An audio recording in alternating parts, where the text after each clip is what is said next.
Gonna wait till I make sure. We have 6 people waiting to join us.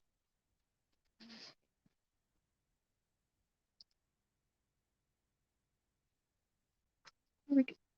Turn off the sound. Do you want to tweet or Facebook anything out right now, Dad? No, I didn't.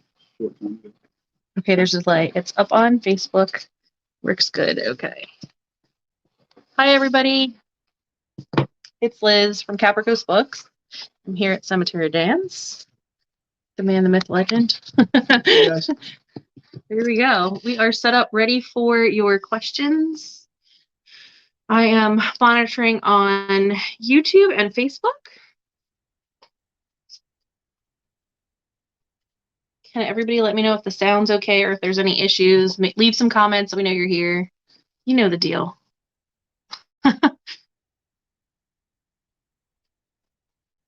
We don't have music in the background. I realize it's a little bit quiet, but but that's a copyright infringement. We're also here with Billy. Sorry, I should have warned you that I was going over that way. No worries. And maybe Otis will come over. Otis, you want to say hi? You can come say hi. Okay, good. Thank you, Francois. Oh, Francois, my man. Sound and image are good, so perfect. My man. Right now, we are working on some of the personalized ones, personalized copies. We have these cards that we have Capricos has filled out with a name. So when you get this in your package, you know why it says that. Why it says whatever the word is at the top. It's because that's your name. That's how we had to make it out. Francois says, hi, Richard and Billy. Long time no see. Hey guys. I'm signing a book for Wendy right now. How many of these personal inscriptions were there again? Like 225 or something? Yeah. 200 personalized and then Hundreds and hundreds. 15 dated.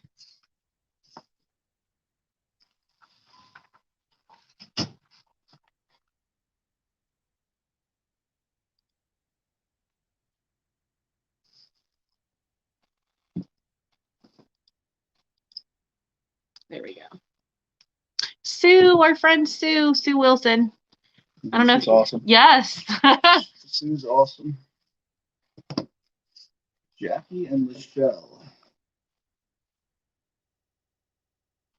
And Jacqueline, our friend Jacqueline, mutual friend.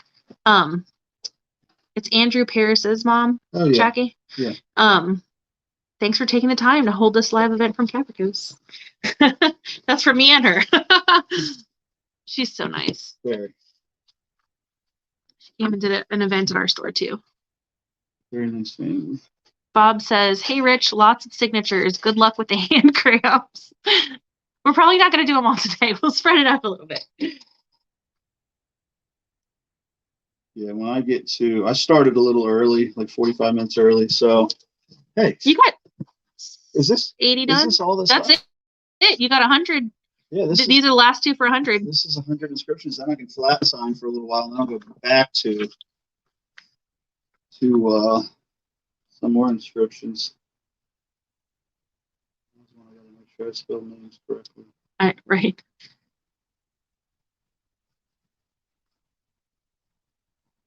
And the bonus from buying from Capricos is they are signed and personalized, or at least signed directly and not book plates. Right. Book plates are good too, but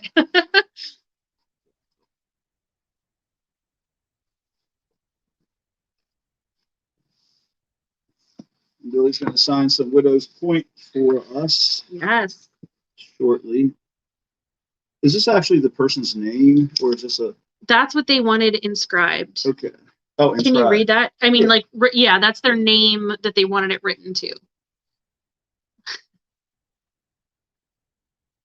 I won't say it because I'm worried it's a gift. Right. And I don't want to spoil it. It's a very specific name. It's a title. Yes. And it's M-E-R. Right? Yes. Jacqueline would like to know, did Billy finish the book he's working on? Love the Writing by the Pond. All right. Let's place here. There we go. Still editing. Still editing. But pretty much the bones of it are pretty much done, but still editing and still, going back over it and staying up late at night because I'm thinking about all the things that I need to change or that I could make better, this and that. So, but now that I'm graduated and done with school, hopefully, and it has been, this whole summer's been super productive and everything's moving along really well. So hopefully some more news on that soon. Keep the momentum, right? Like, yeah. oof. I feel like. So that's the last of the inscribed for now. That's the first 100. Put them in different boxes. It doesn't really matter. I'll just mark it on the outside so I remember.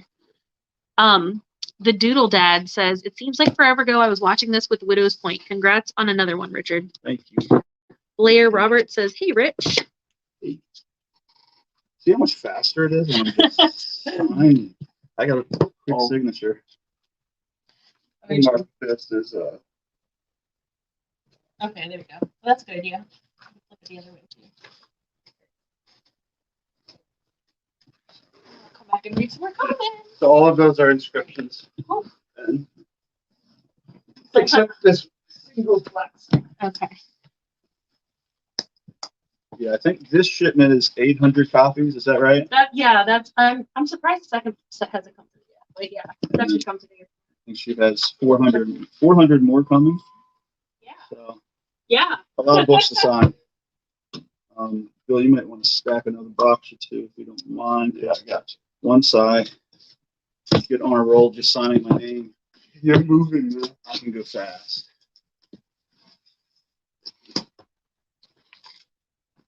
Liz will be right back. She's moving boxes. This is just 300 This is just 300. A lot of products. Oh boy.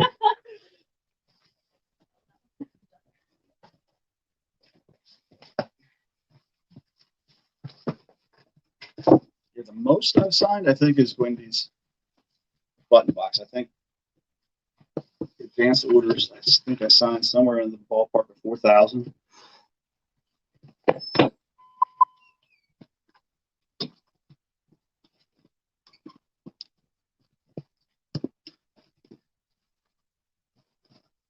It's interesting for whoever got inscribed copies. They Simon & Schuster included a page of blurbs in the front of the book. So instead of having two title pages, I just have the one title page, and it makes it kind of cramped.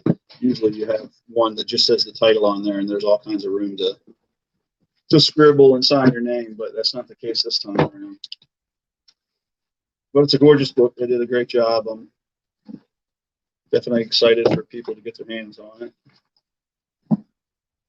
Annette McMurray says, hi from Annette in the north of Sweden.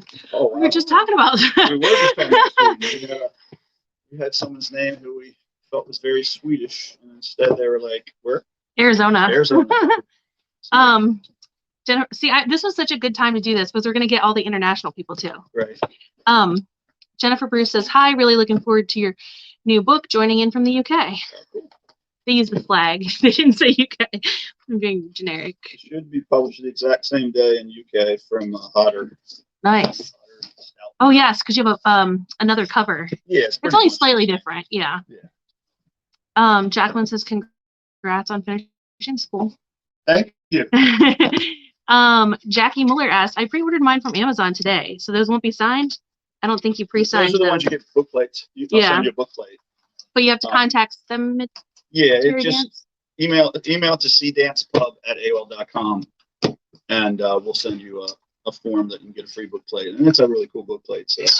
Or you could also cancel your order on Amazon and order through us. Just saying. You can support an independent bookstore. I'm just saying.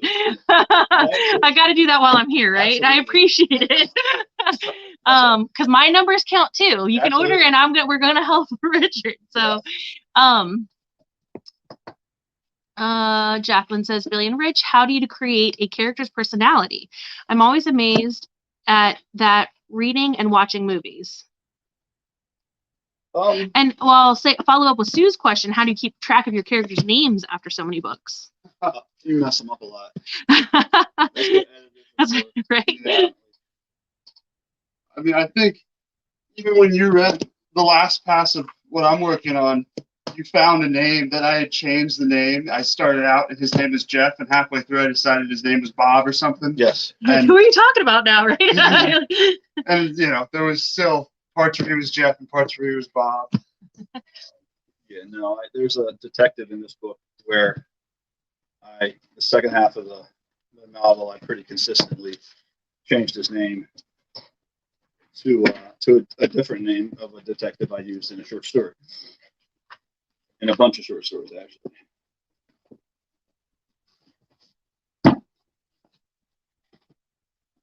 But how do you build their personality? Do you make a chart? Look, in my mind, I want charts. I haven't had to do that yet. I haven't had, that many characters in a piece where I've had to really try to distinguish. I mean, in this book, there's a lot of characters, but just a handful of main characters that are on the page pretty consistently. That's something. I know. That's why I was like, I gotta help Billy. Well, the table being so big too, but yeah, I've got an easy signature, and it pretty much comes out the same each time. But as long as your pen holds out. I'm not one of those guys who has a real precise, but I think you can read it. Not really. Not really. Jacqueline says, you need to have a drink. You need to have a drink you're purposely placed on your desk to promote. Oh, like a can of Coke or Pepsi. Smoothie King. Product placement. Right? Yeah, Smoothie King, please sponsor us. Francois says, Richard, Peter Straub announced that he would not write a third Talisman book with King for health reasons. Feeling up to the task. Yeah. Oh, yeah. But, yeah. That would be fun. That's my favorite. Talisman is my absolute favorite. I didn't like Black House. Well, you know how I feel about that. That would be amazing. Are you going to do a thing like Pink Floyd on the Wall where you build a wall of Boogeyman books in front of Rich? Because that would be pretty cool. And you're about halfway there. Oh, if only you could see how many more books are in here. That's. You just said we had a huge pile of boxes, and Liz just said that's 300. Yeah, this is. Well, they're like 20 a box, right? Yeah. So this is 200. That's 200. You've gotten through. I guess that was 400 here because this good. is, I think. Oh, there was some already on the table, so I don't. Maybe I'm missing count. Annette McMurray says, where do I get a signed copy? That's www.capricoastbooks.com. I'll put that on the bottom. I forgot I have that feature. I'm using my phone this time, so it's a little bit different. But she said, I'm a Swede. My last name is American. My ex-husband's fault. Yeah, I hear that. Blair says, thanks, Rich, for taking the time to sign all these books, and Capricoast for taking the time to host. It's our pleasure, absolutely. Jacqueline says, how much of Edgewood is authentically in Chasing the Boogeyman, and how did you come up with that perfect title? Quite a bit of Edgewood. I mean, it's all set there. That's the entire universe for this book. I play with things like geography a little bit. I play with some street names because you don't want to have 3 roads.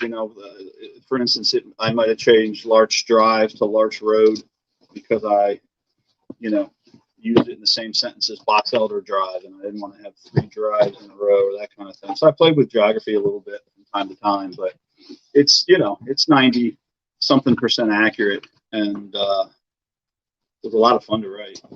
Well, and I appreciate that the first part, this is not really a spoiler. you set the world, like you build your world. You do, for people who have never been to Edgewood or don't know it. You do a great job of. Yeah, I modeled that after a lot of true crime books where they introduce you to the town first and, the history of it. So you kind of get a sense of place and time. And then I, introduce you to, the main characters. And the way I did that was I went back in the past and talked a lot about my childhood. And first chapter, and then we get into the thriller aspect of the book. But yeah, it was a lot of fun. I mean, it's definitely one instance where I wrote about what I know. There's that old cliche, write about what you know, which I don't always agree with, but in this case, it made my job a lot easier. And I can't remember the second part of that question from Jacqueline. Oh, look it up. Thanks, Billy. Thank you so much, Billy. Yeah, I pulled Billy away from his writing today. Usually at this time, Billy's a creature of habit already, so once he gets into his writing, he's there for a while, and then he takes a break, gets something to eat, and then he's usually reading for a while, which is fun kind of work. The second part is how'd you come up with the title?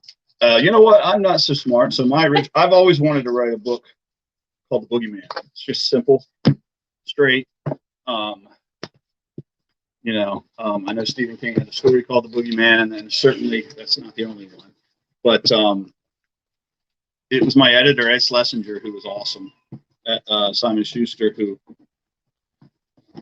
said, think about making it sound a little bit more colorful, a little bit more true crime-ish.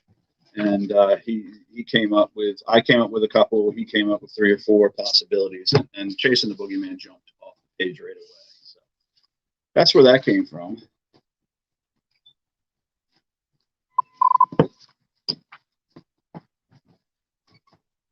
Yay! John Davis says, hello, Rich and Capricos. Looking forward to Chasing the Boogeyman. What's next for Richard Chismore? Anything in the works we don't know about yet? Nothing I can really talk about. Yeah, Billy and I have to finish a Halloween story in the next week and a half for a secret project that I'm not allowed to talk about. But Didn't know it was confidential. yeah, no, that's okay. And then in February, the 3rd Gwendy book comes out. Gwendy's Final Task with Stephen King. I'll be starting my next full-length project in September, and it's going to be one of 2. So I'm just waiting to kind of decide which book to push forward with. But yeah, my September and the rest of my fall will be spent doing that.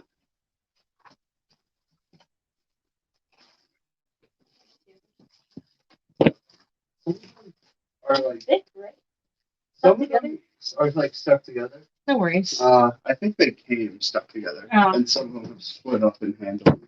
Okay. I wish I could doodle. I would love to put some clever little doodles in here, but Billy can vouch for the fact that whatever I try to draw, they all look the same, whether it's people or animals, or my dinosaurs look exactly the same as like my chickens and my mules. I am not a good Pictionary partner at all. Jacqueline always has all the questions. I love it. Oh, good question. What is an ARC? An ARC is an advanced reader copy.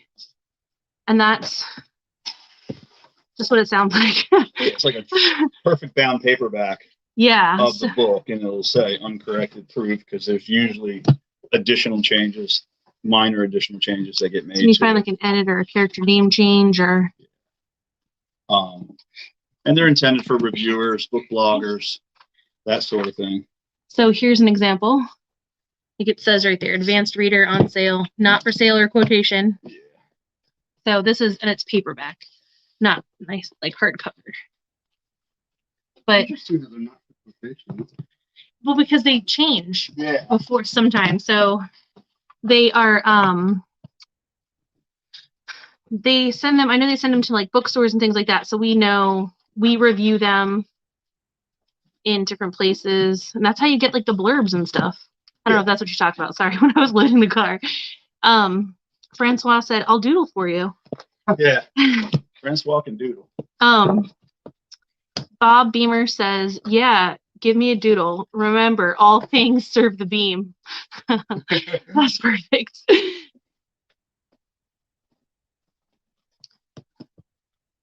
I could doodle a few styrofoam cups blowing in the wind. Yeah. And then Danny S. Danny, if this is the Danny S that I think it is, can you say that? Because I can hook you up with that. Are you planning a fall signing tour? You know what? It depends. Billy and I are going to hit the road probably on publication day. If this is the Danny that I think it is, tell me, just send me a PM and I'll send them to your store. Okay. Yeah, Oh, good, it is. Okay, I'll tell you where to go. Oh, cool. Yeah, we're gonna spend 3 or 4 days, not consecutively. We're a couple full days and then maybe 2 days in a row, with an overnight. And we're gonna go to as many bookstores as we can hit and sign their stock. Something my publisher is setting up. They're gonna contact all the stores and make sure they know I'm, not just some guy coming off the street to Well, face books. Those are fun too. Yeah. That was how I've met some interesting authors, and I really appreciate that. They come in and they're like, "Do you want me to sign that for you?" And I'm like, I don't know who you are, because you don't necessarily recognize authors. You have to open the dust jacket. Right. But I made some good friendships that way. So, Danny's bass fishing in Northwest Arkansas. Oh, nice. But they're local, so it's not too far.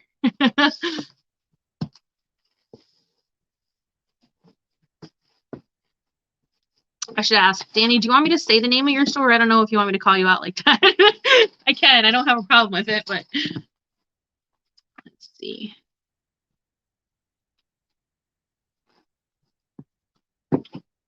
Check in. Thank you everybody for joining us. I should check how many we have. We have 14 people watching. So say hello if you haven't already asked a question. Feel free to ask. We might answer if they can. Thanks, Annette. I really appreciate it. Just pre-ordered one. Awesome. Oh, then it's not the Danny that I'm thinking of. Oh, It's a different Danny. I thought they were when they said yes. I thought they were. Take your time. Oh, Facebook fan page, Danny. Yeah, okay. He's awesome. And that's why I assumed it was a Danny I knew, because it's D-A-N-I. So, like, there's not many of them. Yeah, no, I thought it was a D-A-N-N-Y. I think I signed her book a little while ago. Possibly. Was that the air conditioner here coming on? It did get hot again. I'm sorry, Mindy. Danny says, I'm his Annie Wilkes, just lazier. Much lazier. She's awesome. That's my favorite. I'll have to sign another book to her. To my Annie Wilkes. That's a really special personalization right there. Now, but you have to doodle a hammer or something.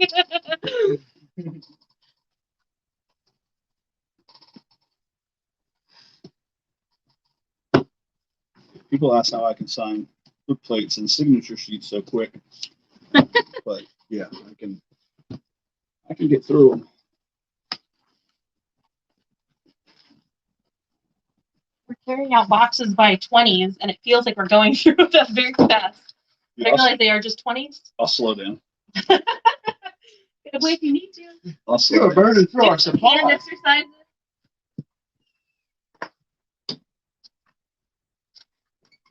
Yeah, I told Billy. I said it won't be hard work. You just got to come and slide some books across the table to me. But it didn't turn out that way. So that was a crock of shit.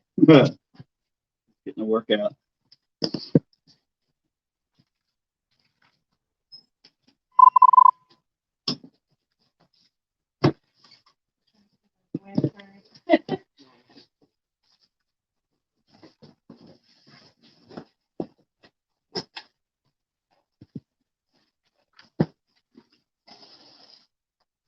I thought it was a good question. Yeah, I mean, if you want to make just piles of boxes, Brady will be happy to carry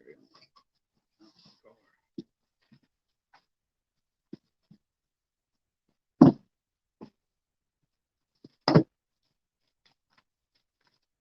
Yeah, as for actually in-store signings, stay tuned. I mean, right now there seems to be a kind of a split on whether the in-store signings are going to happen or not, but I'll have more news. Like right now, we're just going to go and do the stock signings. It'll be a lot of fun. Pop-ups. That's what I'm all about right now.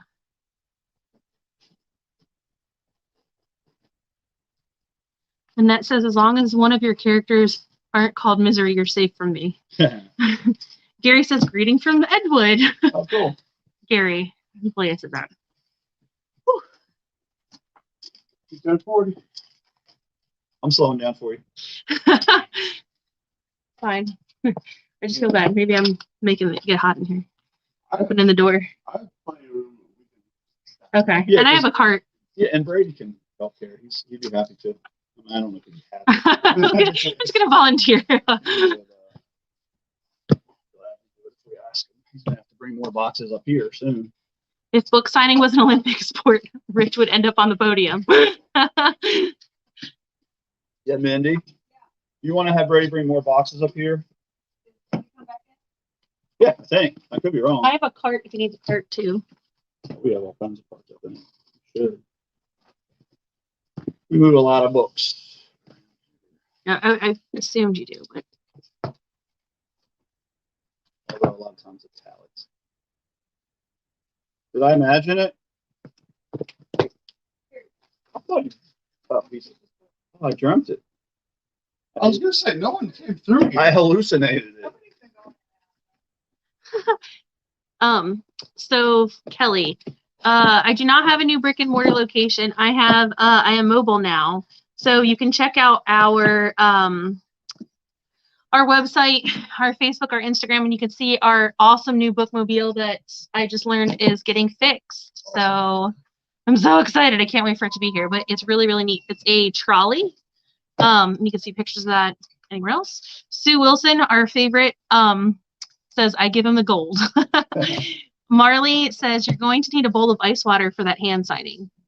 I'm actually, it's the one thing that that comes easy to me is doing this. That's why I'm like, I'm always happy to do it. And the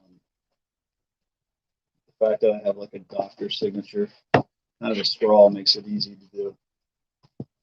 Well, independent bookstores appreciate it because I know you do it for everyone, but still. Because someone just said they ordered it from Amazon. Fair enough. That's fine. Can't wait to read it. Bob Beamer says, has there ever been a Chismar sighting without a cap? There's a picture. I have a picture of you without a hat on, actually. Now I just realized that was like the ad picture I used. Yeah. But it's a good question. One right here. Yeah, there you go. It's right in the book. That's the one I think I used. Yeah, there's a few. There's a few. Rare treasures.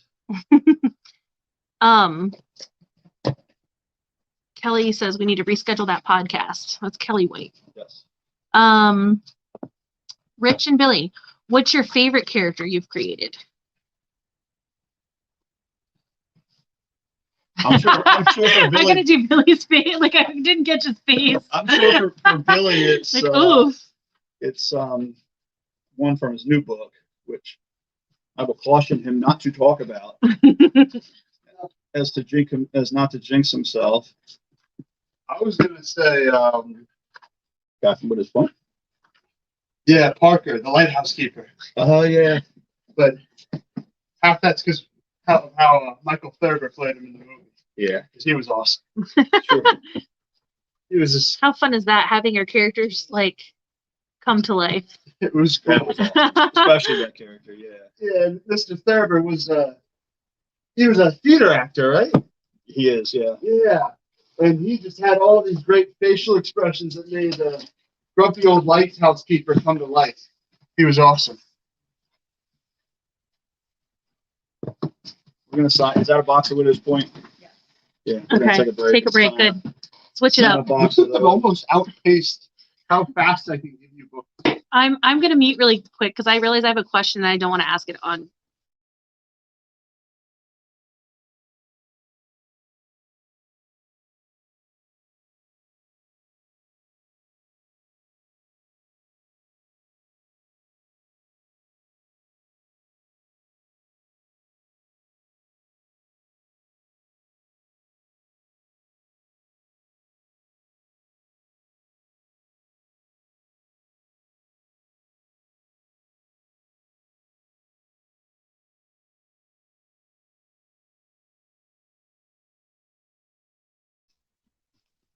That's why I wanted to mute it because some people.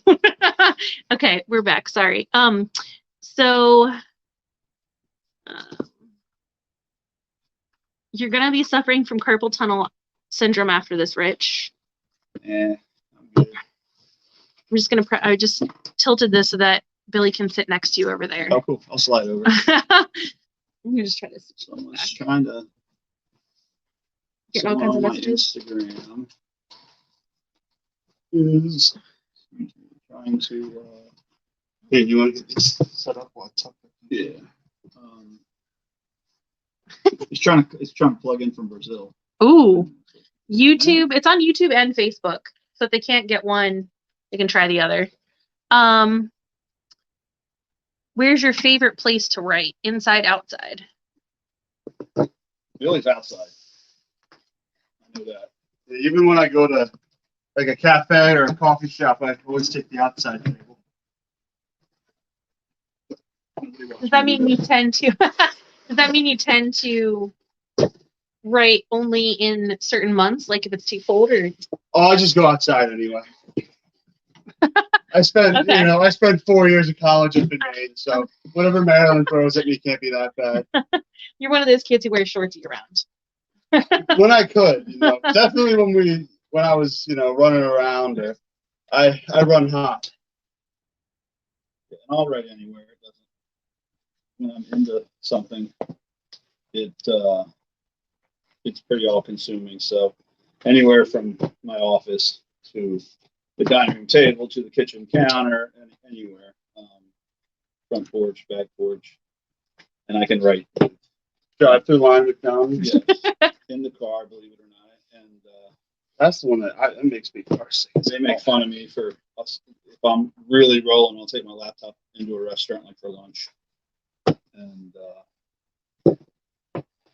so yeah, I haven't learned how to pace myself yet,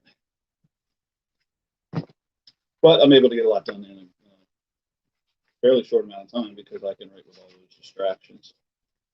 So I don't know if we're signing Willow's Point, which Billy and I wrote together back in Who knows what year? for the copyright 18, 17? 2018, yeah. 18.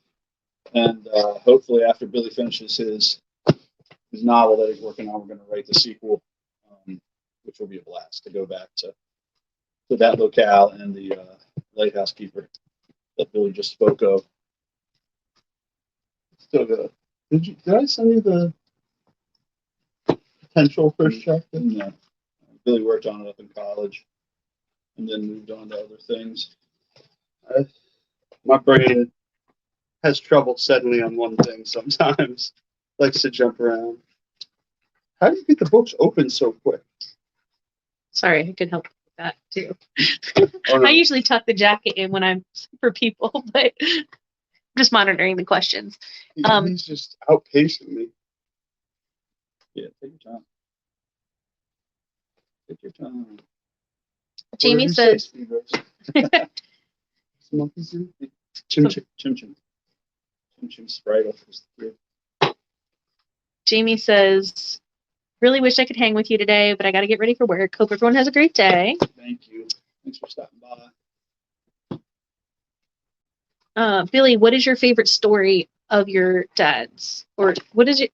The question is, Billy, what is your favorite story your dad has written? And I'm assuming it means your favorite of his. Yeah.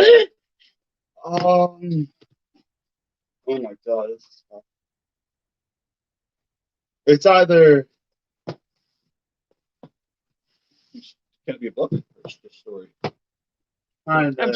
can be I'm anything, trying to I'm decide sure. between like three that I want to say. Say all three. I I like mean, it's good advertising. Tell us all. Heroes is always going to be up there. I always have just loved Man with the X-Ray Eyes because that one's just cool, and it's such a cool idea. And I think someone should make a whole TV show out of that idea. It'd be a good creep show or something. Be a good anime. Yeah. It would. Billy's a big anime fan. He's trying to convert me. I'm telling him. Oh, You watch Death Note, man. You'll get it. He sent me a link for something called Death Note. yeah. Ooh. It's stuff. Humberto said, aha, I found it. Thank you. Oh, So thank yeah, you. it's So he Instagram. found you. There you go. And then for either author, if you could write a prequel to any King You work. signed on the wrong one. On the wrong Uh-oh. page. That's okay. There is no wrong page. If you could write a prequel to any King work, which one would you choose? A prequel. Prequel? Oh, good question. That's a really good question. Think about it. Prequel.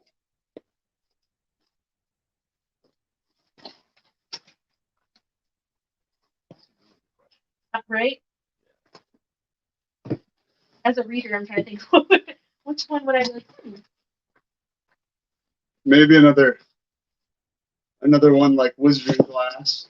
Another Roland childhood story. No, I wouldn't even touch that. Right? That's why I'm like, I'm not going to say that. I don't want to go there. That's too scary for me. Probably, I'm trying to think of prequel. I just love Roland and Hubert and Lens so much. That would be so much fun.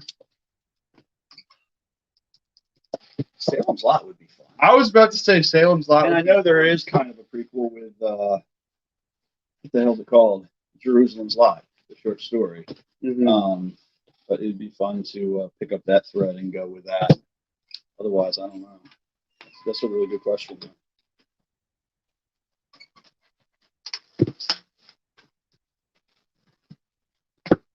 I don't know. Maybe you could do like a romance story between Barlow and Straker. Oh, you know what would be fun to write a prequel to is Misery.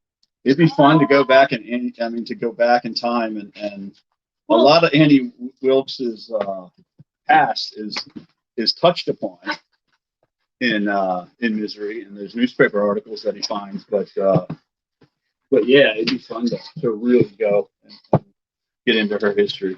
Well, not to burst your bubble. They have that with Castle Rock, kind of. Mm-hmm. But that's, so I mean, you have somebody's imagining of that, but I bet yours would be. Right. Yeah, I knew that. I haven't watched all of Castle Rock. I haven't think about that. I saved Lizzie's story. Oh, until I know it was- I haven't watched that yet. until Oh, it was finished, so I'll watch that soon.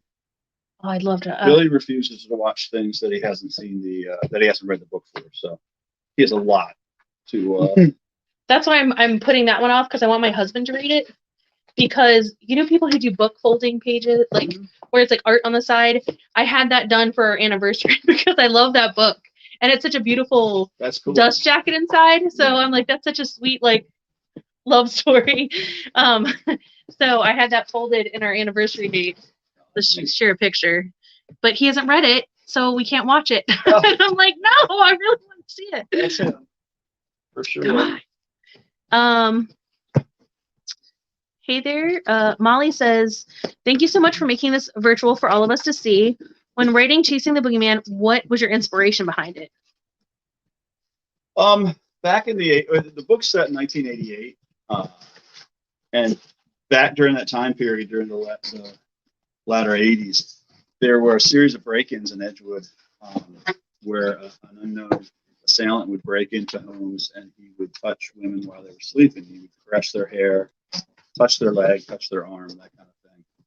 And it really creeped the town out. I mean, there were I think 2.5 dozen of these break-ins, and he was never captured for that crime. He was arrested in Baltimore City years later in the 90s for a different crime, and he admitted to the break-ins, and they had evidence which matched him, so they knew he was telling the truth. But yeah, it kind of changed the town for a time. You know, people started locking their windows and their doors, and it always stuck in my memory. I always wondered, what if those break-ins escalated to violence and maybe even murder. And that's kind of where the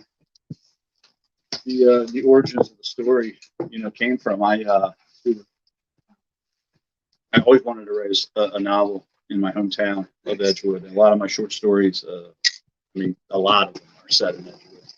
And I always wanted to write a big fat novel. I just always thought it would be, like a coming of age horror novel with a bunch of teenagers or a bunch of, adolescents, like Summer and Night or It. And instead, it became a coming of age novel about a 22-year-old who was temporarily living back at home. you know, for a handful of months before he went off and got married and started, you know, a life. So yeah, that's where the story came from. It's a blend of fact and fiction, and sometimes it's hard to tell which is which. Liz is moving copies out to her van. She's hustling. She, you know, she really wants to get all these copies out before pub date. You know, she's a small independent, but she's trying to not fall behind the Amazons of the world and get these books into readers' hands as close to pub date as possible. So she was talking about all her shipping supplies are coming in, and she will be packing these shortly.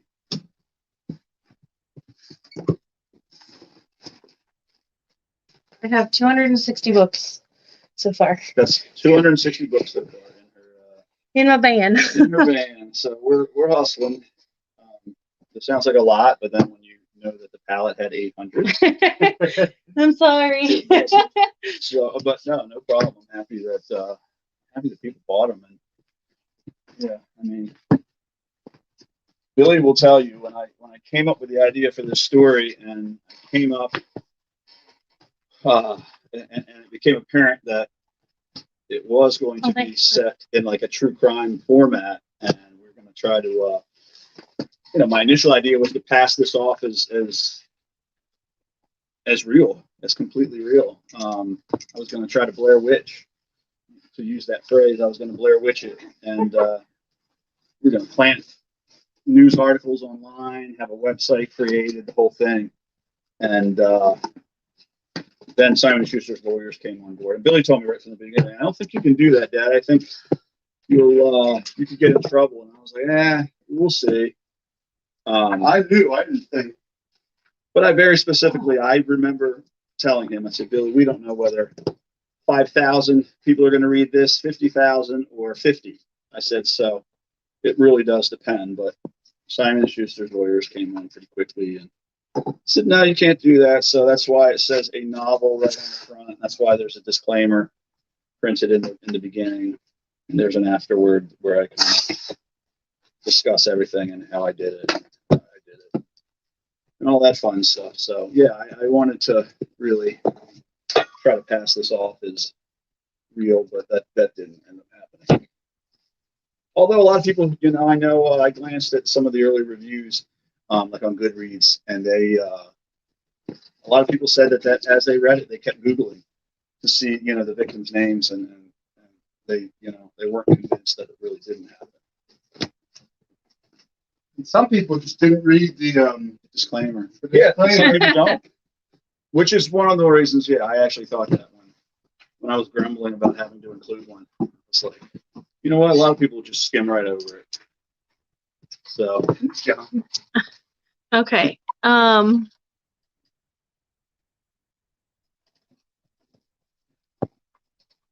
Danny says, when is Billy's novel being published? Sorry if I missed it. TBD. Yeah, he's still, what are you on second pass right now? No, I'm on way more than that. Well, third.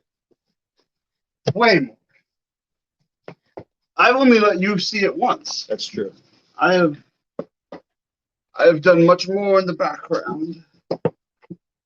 With your permission, can I share this photo and tell them about that? Sure. Since you were talking about, so I remember when you were first talking about an idea you had to promote this book, and you're like, came to the bookstore and was like, hey, this is the beginning of the pandemic, I feel like.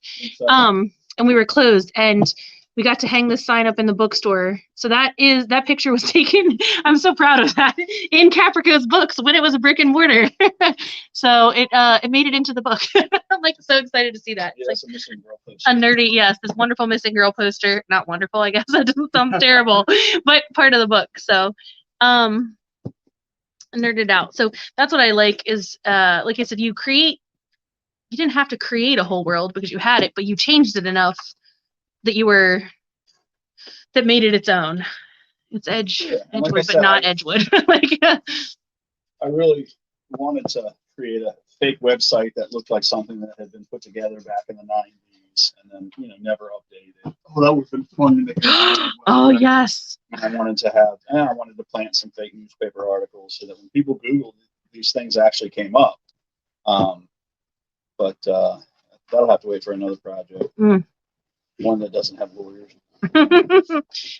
But yeah, Billy did tell me right from the beginning that, I don't think you're gonna be able to do that.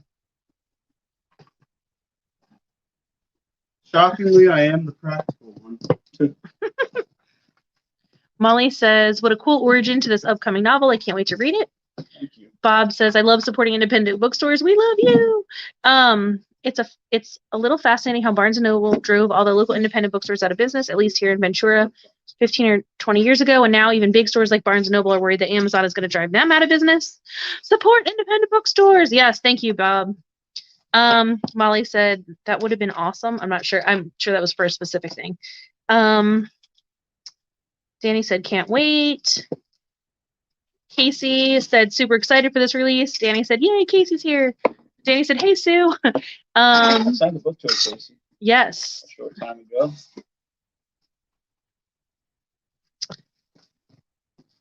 Actually, this was another question that I asked too, but what was your major, Billy? English with the concentration in creative writing. Of course. I was a psych major for about a year and a half. But I'm sure that's going to help. Like, that'll probably add some really interesting. Yeah. No, I loved psychology, and I loved the case studies, and I loved reading about the results, and I even loved conducting experiments. I was just not a numbers guy, and there was more statistics than I bargained for. Who would be the ultimate actor or actress you would like to have in a movie you've written? My man's Craig Sheffer. Craig Sheffer, who did Widow's Point, was awesome. Oh, that's a good question. Matthew McConaughey. He's exactly. Well, there's a we're watching this show Wrecked, and there's a actor, I think his name is Will Greenberg, who is like Matthew McConaughey minus 20 years maybe. Right. Like it's it's pretty amazing. So if you need a Matthew McConaughey for a younger part, there's Will Greenberg. I'll have to send you because you see it and it's scary how much alike they are. I like the grizzled guys, like a Sean Penn, something like that. Yeah, I like old school. Unless it's Morgan Freeman. Oh my gosh. We were just talking about one who would be perfect for something. I can't. I'm completely blanking. He was a villain in one of the Spider-Man movies, but that's all I can think of. Oh my God. Willem Dafoe. Yeah, right? He was the Green Goblin in the in the Sam Raimi. Why do I just feel like anything? I need to work that. He's great. He's awesome. I watched Grand Budapest Hotel for the first time. Oh yeah. And he was awesome in that. That became one of my favorite. Have you seen that? Yeah, not for a long time. That shot up to a top 20 movie for me easily. Billy's very discriminating with his movie watching. He has to watch. We sit down to watch a movie. He has to screen approximately 24 trailers before he decides which movie he's going to watch. Whereas I can just go to Amazon Prime and say, "Oh, that looks good," and put it on. And if it sucks, I'll turn it off. But he was amazed the other day that I stopped and started 3 different movies. He's like, "This is horrible," and I'm like, "Well, I'm giving it another 5 minutes." Yeah, but then once you start a bad movie, I always feel compelled to finish it. I hate not finishing the movie. Yeah, that's probably why he studies the trailers. What about books? Did you ever have a did not finish? The only books I've never finished have either have always been because they were either for school. So, I read however much of it I read, and then I was like, okay, I got other stuff to do. I can spark notes or guess the rest of this. I didn't do that as much as other kids did, but I had my fair share of spark notes. Then he got into Ulysses and loved it and texted me every day about different aspects of it, which was cool. Billy just finished Salem's Lot for the first time. He's so lucky because he has all this laid out ahead of him. One of those, yes, my reaction is one of those like, oh, you get the first time. I wish I could go back and read it. Oh, that's another good question that I always love when people ask. What's a book that you wish you could go back and read for the first time? It. Oh, yes. Boy's Life, Lord of the Flies. There's a lot of them, but yeah. Just and see it with totally different eyes, right? Salem's Lot. I mean, Like, that would be. He texted me a few quotes from Salem's Lot as he got into it and was just like. I feel like that's a super quotable one. It is. Out of all of them. And there's just so many parts in it that just like make you sweat with fear. Yeah. Well, he has a lot of good stuff ahead of him. Danny Glick in the coffin haunts me. Mm. The window. Hey, we can watch the miniseries now. I have that sitting at home ready to be watched. When that came on television, it scared the hell out of all of us when we were kids. Ooh. I have one. Have you watched Kingdom Hospital yet? No. He would like that. Because it's not a book. Like it's not a book. It's a Stephen King miniseries. Oh, like Rose Red? Yes. Well, but Rose Red has books. Did Rose Red have books? The Diary of Ellen Rickbauer. Write it, but like. But Kingdom Hospital's in a thing all its own. Like, I guess Christine Larkin Warwick says hello. Looking forward to my August read. Thanks for doing this today. Thank you. Jacqueline, I swear I'm not skipping. You just have so many questions. I'm just trying to pepper other people in. But she's so good. She's got so many great questions. Dawn says, hello from the UK. Curiosity, how many are you signing also after today? Will the book plate still be available if it's bought after today? Do you remember the last sentence you wrote? Can you tell us? That's a lot of questions. I don't remember the last sentence I wrote. The book plates will be available for a while, until I run out. And I just ordered another 1,000 because we needed them. How many have I signed? That's a good question. I'm going to sign 1,200 for Liz. I know I've already signed in the ballpark of around 3,000 book plates. There you go. So, yeah, lots more to come. And like I said, we're going to drive around and sign stock at a bunch of bookstores.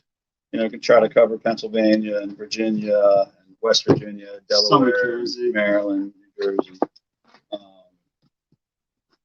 So yeah, there's a lot more signing to happen, but I would say with these 1,200, easily over 5,000. The cool news was that I just got last week was that Simon & Schuster's already doing a second printing of the book, which was really cool news to hear that that demand was very healthy and they needed to go back to press for more books. So that's cool. Yay! I cannot think. Lance Reedinger says, I cannot think of a horror tale with a lacrosse plot. With both of your passions for the sport, have either of you ever wanted to set a story in that arena? I have not ever even thought about that before.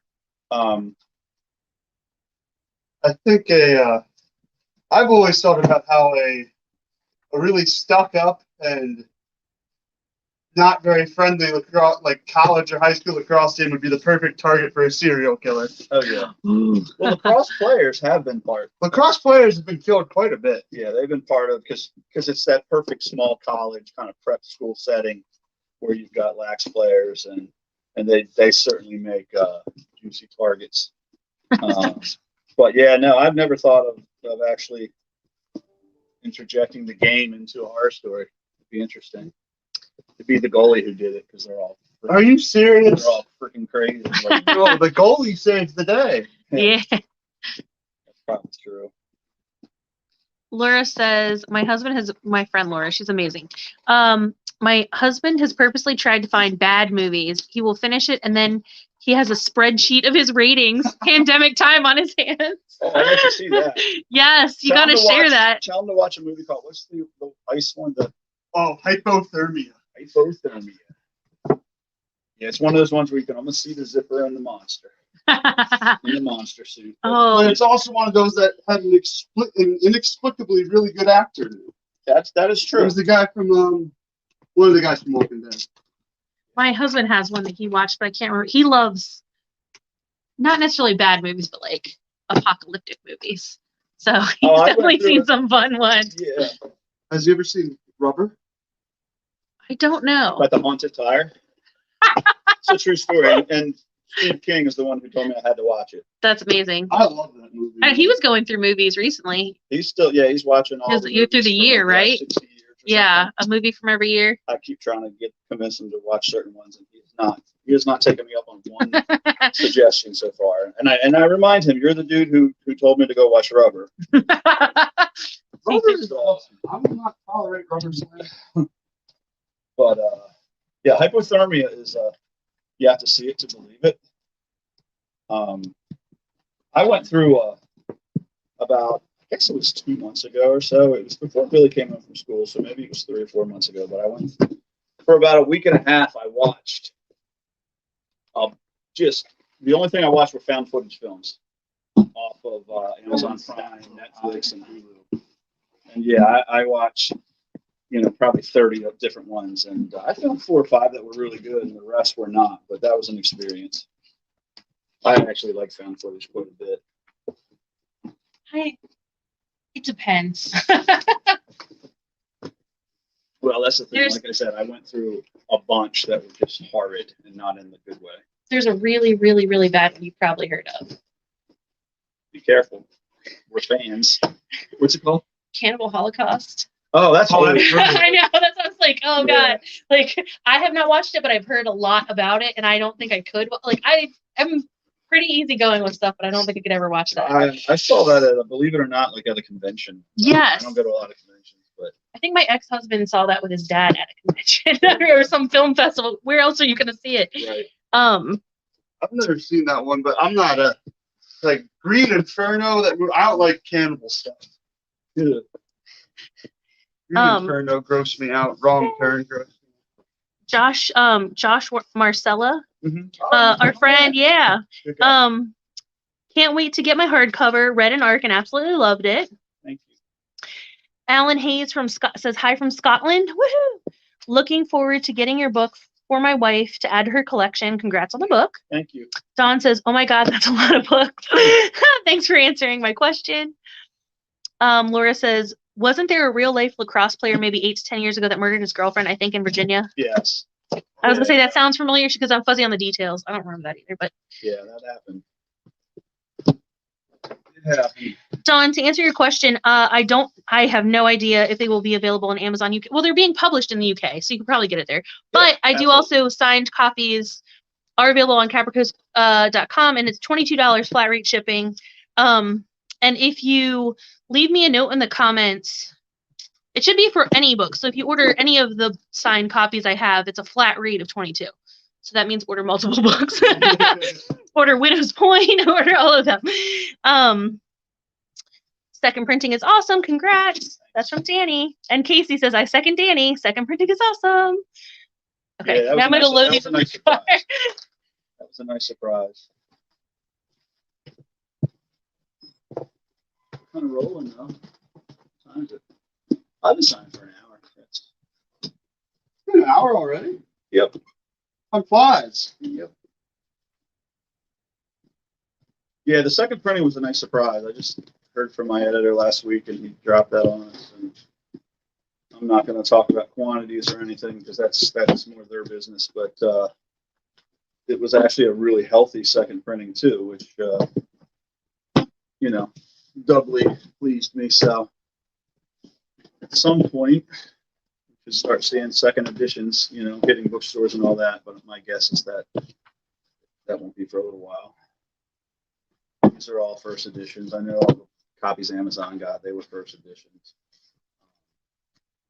So you're good to go there. But eventually, the second editions will sneak out. Do you have a favorite of your own books? If so, why? Someone asked me that the other day in a podcast, and I gave them the kind of, well, it was a truthful answer, but one of those ones that changes from time to time. I just, I say, well, it's hard to top Gwingy, because I wrote it with Stephen King, who is, my number one influence, and just a guy I can point to and say, without him, I wouldn't be doing what I'm doing. So that's really hard to top. But then, Widow's Point, I wrote it with Billy. We used to watch scary movie after scary movie and read scary stories, and him sitting next to me on my lap, and both of us scared to death because we're both big chickens. And so all those years later, to actually write a project like that with him, that has to take the first spot. And Chasing the Boogeyman, is really special. It's like I said, it's set in 1988. Writing about my family and my friends.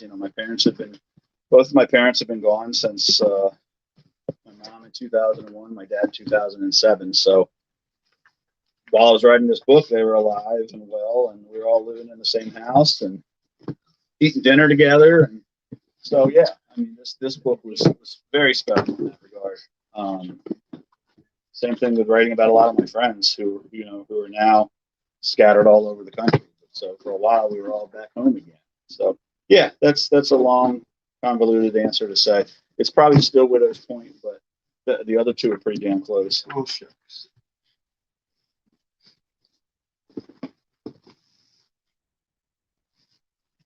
I wonder if my pace has slowed down any. Well, once this box is done, you'll be at 440. Oh, okay. 440, and it's been an hour. A little more than halfway there. Yeah, that's pretty good. So your face doing fine. How's your hand? I shouldn't think about No, it. it's totally good. Ah, Yeah, I'll wake up and not be able to move my hand. do you have a favorite of one of your own books? That's the one I just You did? answered. Okay. Yeah. Okay, I sorry. asked him one No, more. you're fine. You're fine. That's totally fine. I'm just loading the car so that they can make room in here. He needs to be prompted, or else it just sit there. I'm sure people wouldn't mind that either. Like, ASMR book signing. I need to start doing TikToks of that. I had somebody else mention that. I'm like, oh, I gotta do that. Just somebody signing book pages. Do you know how many books are in the first printing?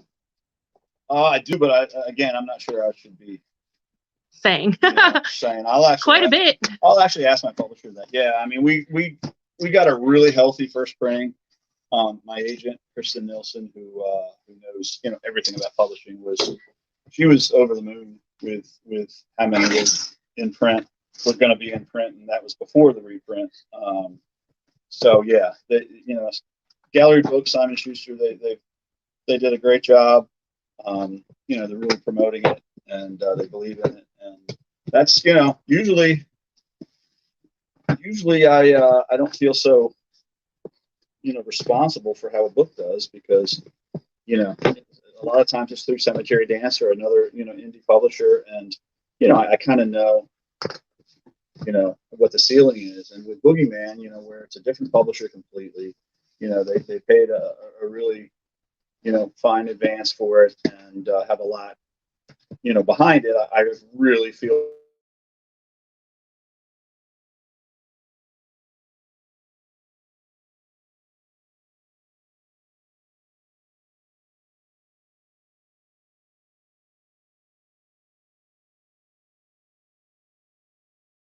Bros. Oh no! Hopefully that didn't cut out. It just went black. But we're back now. we're back. So hopefully nobody missed that. But Hopefully we kept on.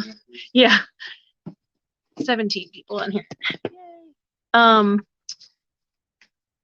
was gonna show Otis, but he walked away. We're gonna take a puppy break. About the lacrosse story, is the goalie more likely to be the villain and get close using his charm, or more likely to save the day with dumb luck? Most goalies don't have very much charm. That's why I kind of laughed as I said it. But I admit that I don't know much, but by your early reaction, why do I feel like you're the most reckless, like Billy's off a the goalie. rails? Billy's a goalie. The old saying about goalies goes that there's not one of them that doesn't have at least a few screws loose. Yeah. You'll never meet a normal goalie. Very little equipment. Guys are shooting 100 miles an hour. the rubber ball. So yeah, it's not wise. Tell your kid not to be a goalie. And Dawn said that was Troy's question because I realized I should include names here. Sorry. Dawn says, when you were a teen, was there any book that stayed with you? Mine was Lord of the Flies. It was shocking because kids stranded with no adults there. I know your answer, I think, because you answered it before. Yeah, Boys well, Life, I mean, right? Lord of the Flies was a big one too. You know, reading it in school for the first time, and then I read it on my own again several times because it made such an impact. But for me, the big one was It by Stephen King. You know, I was a little, well, I was a teenager, but I was in college at the time. And that book absolutely made me want to become a writer. Reminded me that I had always written stories growing up, and it was the first time it was kind of a mature thought, like, hey, maybe I could actually do this and get paid to do it. So, but yeah, and then Boy's Life by Robert McCammon, somewhere in there. I'm not sure when I read that for the first time, but that was another one. Yeah. I can feel my pace slowing down a little bit. It has a little bit, but that's fine. Maybe my job easier. Now, was it going to be 440 when we finish those 3 boxes, or I think I think that's right. I don't know. You guys, if you hear that, that's the bell, the alarm bell that's connected to our doors back in the warehouse. So every time someone comes in or goes out, it buzzes. Maybe if you want to.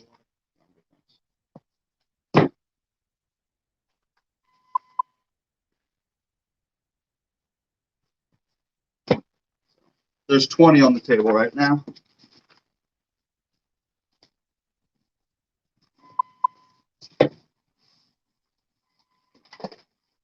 Did you say it was 440 once we finish those That was 440 already? in the vehicle. Oh, okay. So now that's another 20. So this is 520. There's 20 on the table. Oh, yeah. So it's 6. This is 120 right here. so we'll pretty much hit 600 when we clear this. And then I can start doing inscriptions again if you want. Sure. It's up to you.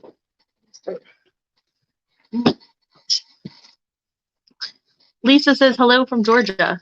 It looks like we might have had another hiccup. If anybody's watching and you see it hiccup and the sound cuts out, it seems like just stay on and it'll be fine. Or tell me if it cuts out and we can repeat ourselves. Whew. And at the end, I'll walk out and you can see them all in the car. I'll do a video. You can see I cleaned out my van so that there was nothing in it, and that's probably been the first time in a long time my van has been that empty. Be careful driving. That's fine. I got a kid to hold on to the boxes in the back. No, I just mean for your No, stuff. it'll be fine. Your brakes are gonna feel it. It's It'll be all right. a lot of weight. It's not the trolley. It's not the ancient trolley. It's that thing would be trouble. It is crazy how much books can just weigh a car down. Yes. We put boxes in and just watch the tires sunk down. And it does normally have books in it because I go to events. I use the van for events. So I have tables and books and. Oh yeah, Laura's cleaning out her van now. Okay. Thanks, Bob. Bob says there was a problem with the video feed for a minute. I don't know why it cuts in and out. Oh, it might be my. I think I was on my Wi-Fi and it was cutting out. Turn that off.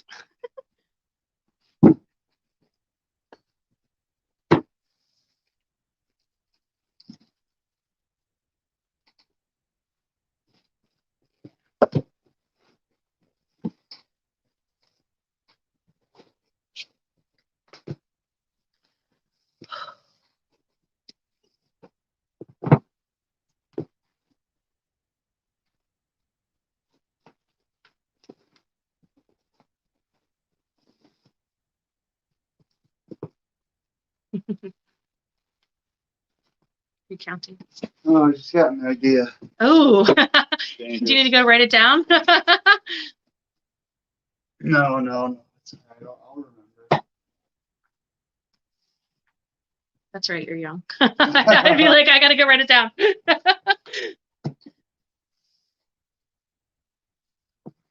you want to talk a little bit about Cemetery Dance? I mean, most of them, maybe not.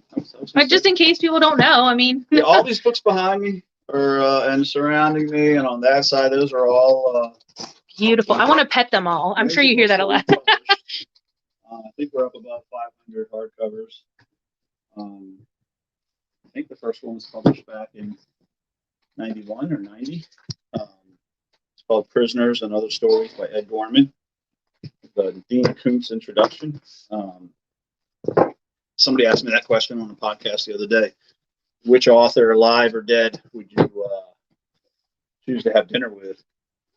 And my pick was Ed Gorman, who is a really good writer. He wrote a little bit of everything: crime, mystery, suspense, political thrillers, horror, science fiction, fantasy, westerns. Just a really, really good writer who believed in my work for some reason early on. Became a true friend, and he passed away a few years ago. And he was like me, which is kind of pretty much like a recluse. Doesn't get out much. And so we never met. We had countless phone conversations, lots of emails, and consistent, contact over the years. But we never met face to face. And yeah, Ed would be my pick to hang out with at like a 3 or 4 hour dinner. And if for anybody who hasn't read him, his last name is Gorman, Gorman, and you can find a lot of his books on eBay and secondhand bookstores. But he's terrific. Lisa, I'm glad you understand. She said I also want to pet all of the books. I'm like, I just want to touch them. Yeah, no, I'm with you. I'm with you. And Bob says, are you signing in Rich's offices? Yeah, this is Cemetery Dance. This is the Cemetery Dance office. This is like up front where Mindy and Dan and Brian have desks, and then my office is in the next section over, and then there's a break room that used to be like a playroom when Billy and Noah were growing up, and Brian and Kate used to bring in their kids here, and this office was always full of babies and dogs. And then in the back is a big warehouse, and then next door we also have that warehouse, which is a big expansion from the days of working out of my basement, my garage, or even the apartment. That was always interesting, running a business out of a 2-bedroom apartment where you're forbidden from running any kind of business out of it. We were in a publishing business and had tractor trailers come unload books, had daily UPS pick up the whole thing. So that was statute of limitations ran out on that. Yeah, those were an interesting couple of years.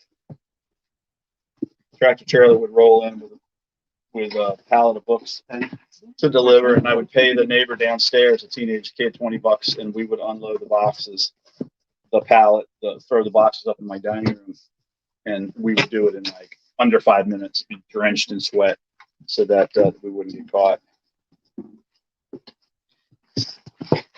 Laura, that's so funny. Because I was going to ask that question, and then I started watching because you're very observant. So Laura said you seem to like odd numbers, signing piles of books 3 at a time versus 4 at a time. And then she said now, and then I watched, and I was like, but he's going 2s now. Yeah. And she said now he's switching up the pile number. That's funny. Yeah, now 4 was too high. So 3 was about as high as I wanted to go. And I don't trust even numbers. That's funny. Yeah, I wrote a short story called Odd Numbers about a guy who, had issues, and everything had to be odd numbers. And I'll admit I like odd numbers myself, but not like this, not like the guy in the story. Troy says statute of limitations ran out. He is definitely the villain. Told you. Diabolical. Bob says, congrats on all the success. Lots of Cemetery Dance on my shelves, but tiny fraction of what's behind you. Like I said, I think, I don't have the exact count. I guarantee Brian knows it, but it's 500 plus hardcovers and 70 something issues of the magazine. And I have no idea how many chapbooks and trade paperbacks, that kind of thing. But it's a lot. Did I give you the book. You asked me for a book, and I don't think I ever got it to you. I just really. Oh, I got it. Sorry, that was random. Oh, you did? Yeah, Okay. thank you. I'm glad you knew what I was talking about. I didn't want to say it because it was so hard to get. Yeah. Well, good. Then I'll sell that one. Maybe Yeah. maybe I'll do a drawing. Yeah. There's still people who are out there. Sure. Oh. Mine's not signed though. Right. Still, there weren't that many of them. Yeah.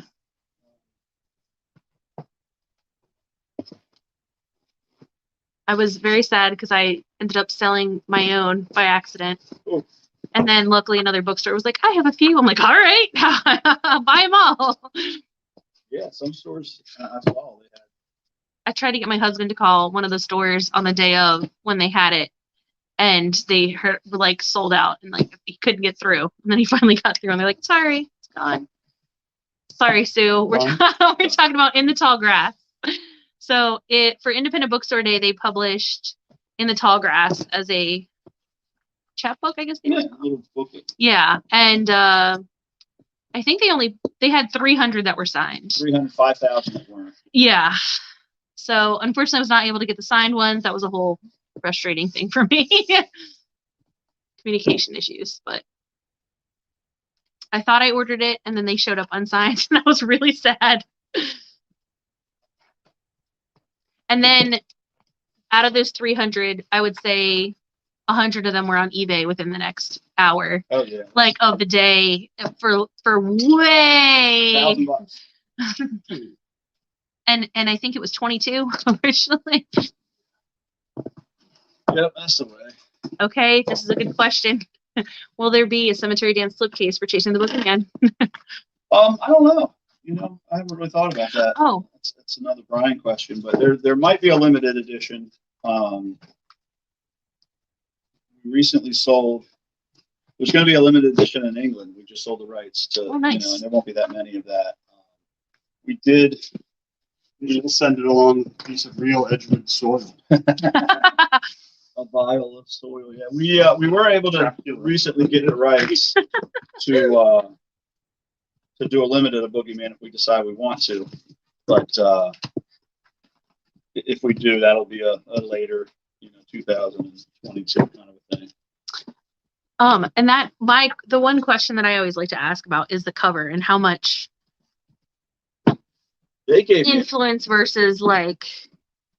I didn't know what to expect because this was my first, the Gwindy books with Steve King, they were published through Simon & Schuster in paperback. And yeah, I mean, they Not interrupt your flow. You got this whole thing going. All right. But this is the first hard soft deal, through a major publisher that I've signed. And so I had no idea what to expect, but they were great. I mean, they gave me, 4 or 5 different options to pick from. And then we ended up going back, and my agent and I going back and asking for some tweaks on one. Actually, a couple to see which we liked the most. And then we kind of all settled on this cover, but there were still some other tweaks to go. And they did everything that we asked. They were very gracious. That's awesome. So yeah, it was very cool. They, right from the beginning, we agreed that we would go for a more literary kind of true crime look. Really like the black and white, and we duplicated some lettering from books that we liked in the true crime genre. So yeah, I was really pleased, and just to be honest, a little surprised that they did give me so much input. I can't imagine, Not having a say, or well, no, not having to say, but just being stuck with a really crummy cover that I didn't like.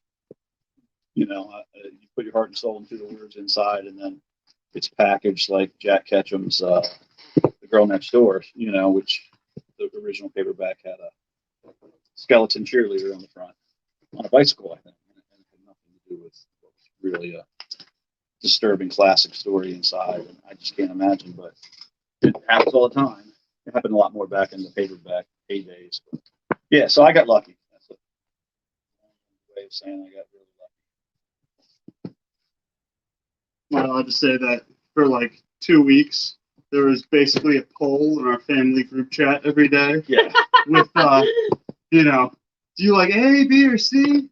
What about D, F?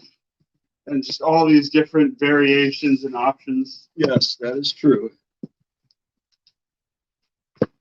And inevitably, my mom always had the worst taste in covers.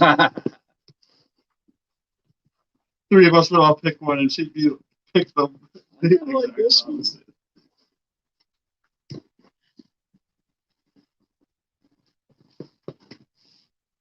Wow, almost done with this whole second load. That's why I'm like hurrying to write some cards for you. How many did we decide this would be? 600 almost? I'm gonna have to go recount. Wait, how many do you need to inscribe more? 125 more. Oh, we got more books than that. Okay. Yeah. I'm making sure. No, I've done that before. I'd just inscribe up top if I had to, because my signature's on the bottom. And that's what somebody else suggested. They were like, "Oh, does he just pre-sign them and then go back and then like add names?" And I'm like, Yeah, because my signature's the least of it. Inscribing this one, like I said, is a little bit difficult. It's a little cramped because of the only one title page, so it makes it a little bit more challenging. So see my handwriting and think I got a C in penmanship here. That's why. Still better than mine. Yeah, Billy still looks like he's in third grade. He'll get better. That's all right, though. I'm like Da Vinci. No one could read my notes except for me. Like the idiot savant.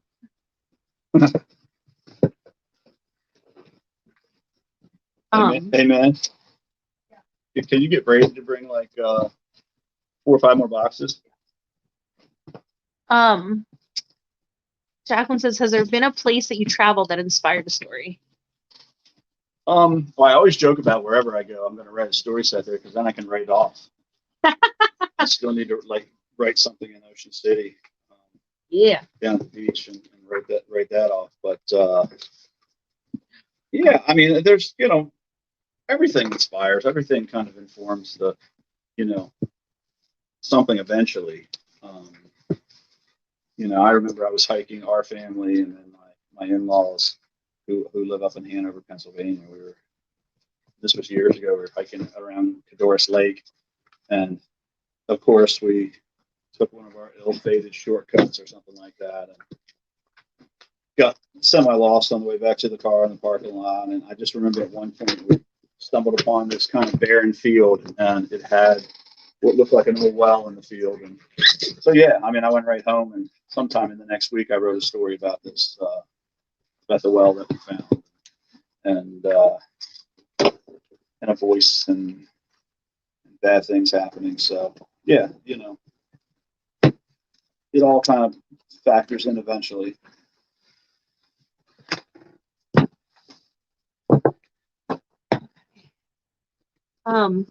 Lance Readinger says, Thanks, sorry, Brady. when you're ready. A suburban stalker. Did the film Halloween serve as any inspiration for this work? I think I've seen Rich say before it is one of his favorite films. It is one of my favorites. It's like comfort viewing. I can't even count how many times I've watched it. And I pretty much refuse to change the channel on television. So yeah, it definitely played into this, and I can't remember which Halloween film it was that came out in '88, in the summer of '88, but that is certainly mentioned in this book. I think it might be Halloween 4, something like that. Yeah. But yeah, I love that film, and yeah, any suburban. Yeah, Return of Michael Myers. There you go. Any suburban small town stalker killer story has to have some roots in Halloween. It's that influential. Monolithic. So I think these will be the last ones I flat sign for right now, and then I'll go back to inscribing copies. And we're going to finish a lot more than I thought. Like I said, I started probably 45 minutes early off camera. So yeah, in a roughly 3-hour block of time, I should get the bulk of this palette, 800 copies signed and inscribed, which makes me happy. So, like I said, she still has 400 more copies coming, so she will be back.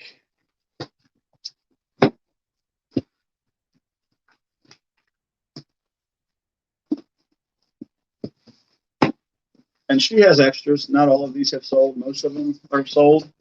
But yeah, if you order from Capra Coast Books, you get a signed copy. And if you order from Amazon or Barnes & Noble or Books A Million, you get a really cool book plate. It's got the cover on it and place for me to sign. So it's actually very attractive. Go ahead. I'll get on your way. They're hustling to load the van. So I figured this will be the last I flat sign, and then we'll get on to the inscribed. Oh, I'm sorry. He literally just cut me with the. I'll do it again. I owe you I'll do it again. There's 520 in the vehicle. 520 in the vehicle. And then there's another 40 here. And then whatever you've got there. So that'll be 520, 560, 580. That'll be 600. That'll I be. think this If is. he opens that box, Okay. okay. Then it'll be 600 even I think Okay. this is the in first. the vehicle. Wait, was there one left before Brady brought some? No, I don't think so.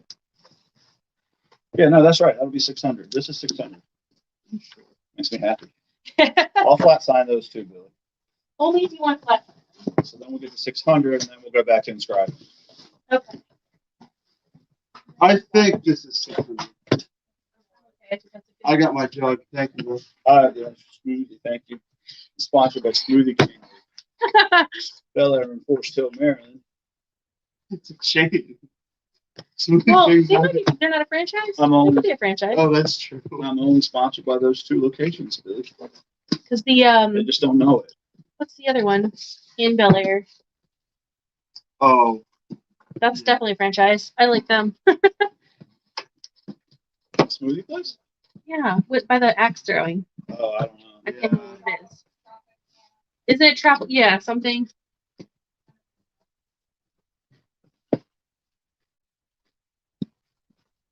what's that one that's always with the Dairy Queen? Orange Julius. Yeah.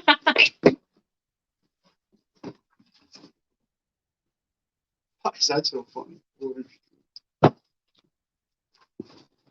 So I've gone to Z-Vault. It's a cafe that is in what used to be a bank. I remember that. I've been getting smoothies from there. It's pretty good. Morgan Rush used to work there. Mm-hmm. They have the best avocado toast if you're into that. I'll have to try that. It is so good. Every time I've gone there, I've just So good. gotten a smoothie Is it and green? Yes, obviously it's but not. It's they fresh make it. No. It is. It's not like he's grossed out by avocado. Oh. Not unless they like put like bacon and chili on it. they have seeds you can get on top, or pico de gallo, I think. Ooh. And the seed mix they put on it, or is just makes it because it adds that crunch to the creamy avocado. I love stuff like that. So Yeah, I like pizza and burritos. That's been my go-to work cafe. I've been there a lot. I was intimidated at first though because they have like 5 steps to ordering a smoothie. it is a little.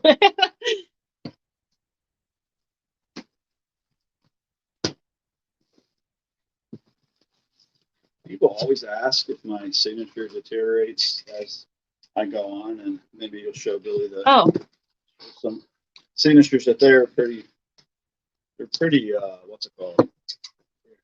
Pretty uniform. They don't change. Oh, here we go. Yeah. Laura says she's also in Ocean Pines. She says definitely needs a beach theme story. Yeah, no, I agree. I've always wanted, like, Billy and I just talked about this. We're like, we always want to do like a slasher film set in Ocean City. Be fun. So this is, oh, you totally got it. I don't know why. I just think it'd be really, oh, this is, I don't know if I can say this. It'd be great if you somehow worked into the distraction is the fireworks going off. Did you hear about that? Like, that needs to be part of the story. Now I'm like, oh my God, she said, let's take real events and like somehow work it in. So for those of you who don't know, this 4th of July, a truck full of fireworks on the beach, they were prepping it and it exploded. So all of the fireworks went off in the middle of the day on Ocean City Boardwalk, in the middle of the beach. Nobody was hurt. I don't think. Maybe somebody was like injured, but I think it was okay. It was not like it was like a super minor thing. So that's why I can laugh about it. But just to show, this is Richard's signature after 2.5 hours of signing. So it's beautiful and crisp. 600. Yeah. I'm gonna pull out one of the first ones we signed. It looked pretty much the same. Yeah. Beautiful. And speaking on that, since I have this open, I have this signed. Capricos Books has quite a few different signed books. We have Widow's Point. We have some Gwendy. Actually, even have some gently used Gwendy. The original. Gwendy's button box. I have in hardcover a few left because those are hard to find. Plenty of Magic Feather in paperback and hardcover. Long Way Home. I'm trying to think. That's okay. I think that makes you 600. We set. No, he did another box. Oh, he did another box. That's all right. I'm a machine. It's okay. I think it would be all right. Well, We're fine. count these out. That might be more than 20. Absolute worst case scenario, we have 200 more. We have 400 more coming. So That's 20 right there. That's stacked exactly 20? Piece, yeah. beautiful. So yeah, that's the box I just put out then. This is 600. That's 599. 600. Boom. Bob Beamer says, "What's the Chismar / Cemetery Dance origin story? Did you start as a writer or as a publisher?" I was a writer first, but Yes. yeah, it talks about it. It talks about it in the book. I was submitting and was fortunate enough to be selling some short stories when I was in college. And that's back in, 88, 87 in there. And I would get my contributor copies and my check for like $6 to pay for the story. And I would say at least half the time I got my contributor copies, I was like too embarrassed to show them to my family and friends because they weren't very well produced. They were just kind of stapled together haphazardly. And, the artwork was really bad. And somewhere, I was young and dumb and ambitious, and I thought I can do this, and do a better job. So that's kind of where Cemetery Dance, the magazine, came from. There was a magazine called The Horror Show, edited by a guy named David Silva out in California. Amazing. I found out that he did, with the help of freelancers, of course, he did everything by himself. The design, the layout, advertising, solicited the artwork and just put it all together and edited the stories. So once I found out that he could do that by himself, I was, like I said, young and dumb, and I said I could do that. So,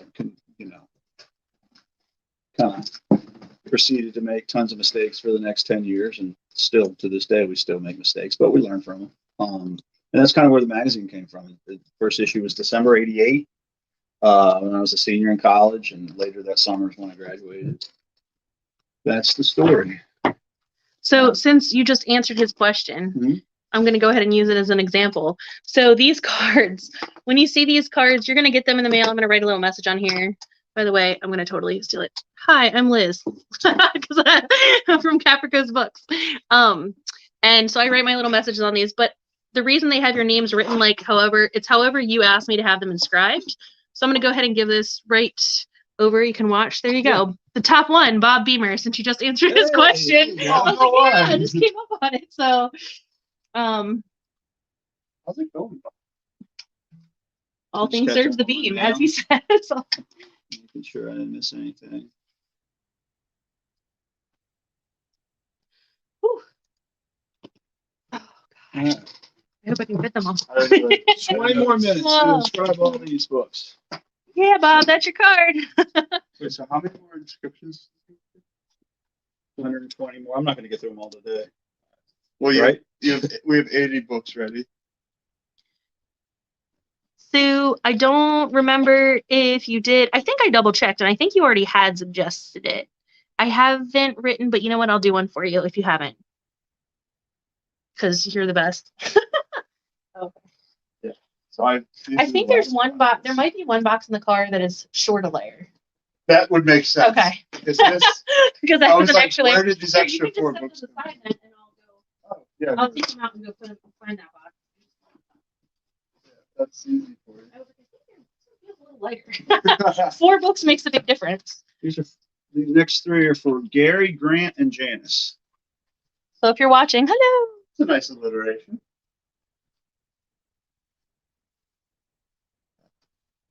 Sue, do you want your first name and last name or just your first name? Just let me know. I have the card here. See, inscribing slows you down. Happy to do it. Patricia says, can't wait for this one, Richard. Love your publication company and your writing. Great to see you. Thank you. It's really not that great. It's have to see them every day.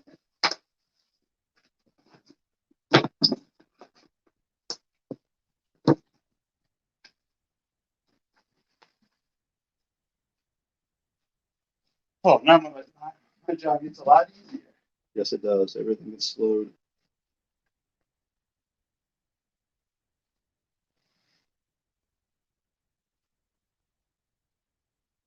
It's funny that when I inscribe a lot of books, I feel like I should look up and the person I'm inscribing for should be right there across the table in a bookstore. And I thank them for coming. This is for Chris, Emily, and Chris. 2 different Chris's.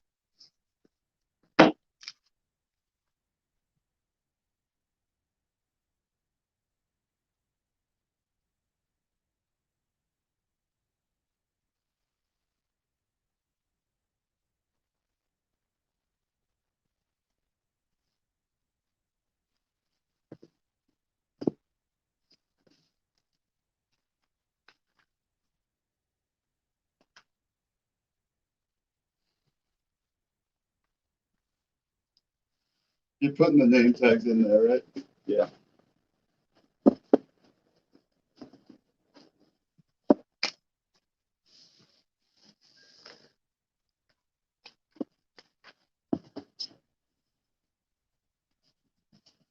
Oh, this is so much nicer.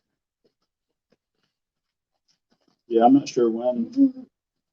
I'm not sure when Liz is coming back to get the rest. Next 3, Rob, Bridget, and for Lisa. Okay. Bob says, this is why I love working from home during a pandemic. I can watch this kind of thing while I'm actually still getting work done. Amen. Okay, just Sue. I'm going to put your name in your last, just so I remember that it's you. Because I don't remember if you did or not. I don't remember if you ordered either. But you get one. You get one. You get one. Jacqueline wants to know what your major was. Me? Yeah, yours. Started this business, then it then it was switched to English, and ultimately it was journalism. That's what my degree was from the University of Maryland. I think you covered that in Chasing Boogeyman too. Yeah, I think so. I was like, yeah, I can't remember how detailed you got, but Is your tip like a critical theory class? I don't remember. I was not a fan of school. I write quite a few short stories in class when I should have been paying attention. You should have just taken the classes where they assigned you to write short stories. Journalism. Yeah, Billy double teamed quite a few school assignments and turned them into short stories.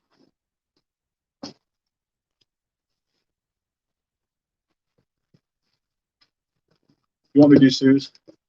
I have it here. Okay. I'll put it on top.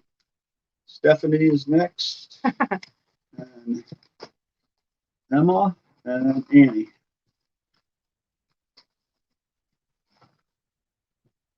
I'm gonna have another back-to-back 2 Stephanies.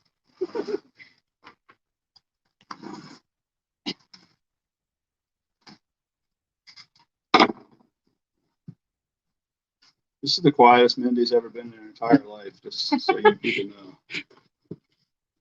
know. second to the last time we did one. True.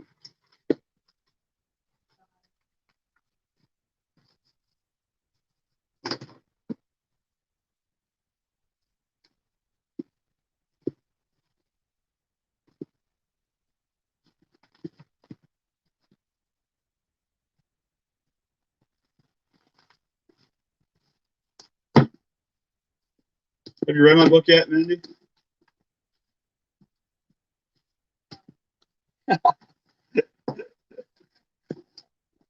She said no. I'm going to use that random opportunity. So, really quick, first of all, I'll just say these are arcs we talked about earlier. This is Mindy's. She gave it to me, so I'm holding it hostage right now. But it is also available on Libro FM. So Capricos Books has an audiobook company that we work with. So it is an audiobook. So if you choose or prefer to have audio, that will be out August 17th. I pre-ordered my copy. I'm very eager because that's one of my favorite ways to read. I got about halfway in and haven't had time to finish. But I'm very much looking forward to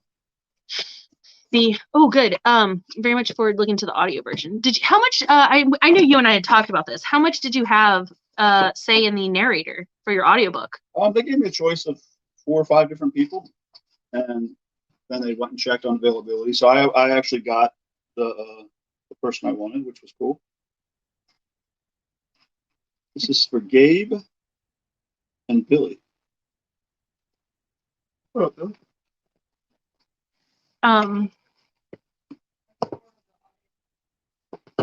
Oh, good. So you're an audiobook person too, right? It's just so much easier. I can multitask. I finished 4 books last week. Like I could never read that fast. I love audiobooks, but I haven't finished that many because I've been doing the Dark Tower in audiobook. So they're all like 40 hours long. But it's awesome because I just, I'm reading the Dark Tower while I'm doing yard work, while I'm driving back and forth from Maine. Skylar, Debbie, and Bill. This won't surprise many people, but I've never listened to an audiobook before. How? He thinks they're sacrilege. I do not. No, you don't. But I've never even listened to my own books on audio. Yes. I've heard snippets. I've heard enough to, be really pleased with the narrators, but I've never sat and listened to them. Funny. It's I too have- much. No, it's okay. I can talk to him. Go ahead. I was just gonna say it's too much of a bibliophile. Traditionals, but I would like to, just like I would like to listen to more podcasts, but Yeah. I'm just like finally, I'm slow technologically speaking. Well, here 2 things. What I was gonna say is it's funny because I have Wendy's CD. Like I have it on disc. I didn't listen to it on disc though. I still listen to it like electronically, but I have the CD at home and I won't get rid of it because I don't, even though I don't need it. I think it's still in the plastic even. I like it. I just think it's so cool. That is pretty cool. It shows it's partially like a sign of the times, like how people don't even buy them on CD anymore because you have things like Audible or Libro. I'm surprised they even made it. I guess it was at the right time. Like it was still right. If you listen to audiobooks, do you ever speed them up? Can you read them at sped up levels? I don't like to speed them up just because I think, in every audiobook I've listened to, the narrator's dramatic inflections and the way he takes his time, all of that is, but I will speed up a podcast. I'll speed up something that's like purely informational. But the guys who have narrated the Dark Tower books have all been really good, and I wouldn't speed them up because their dramatic reading of it is so good. This is for Bo, Roseanne, and Hawk. I did a snake earlier. Always fun. Describing books, the different names and different nicknames.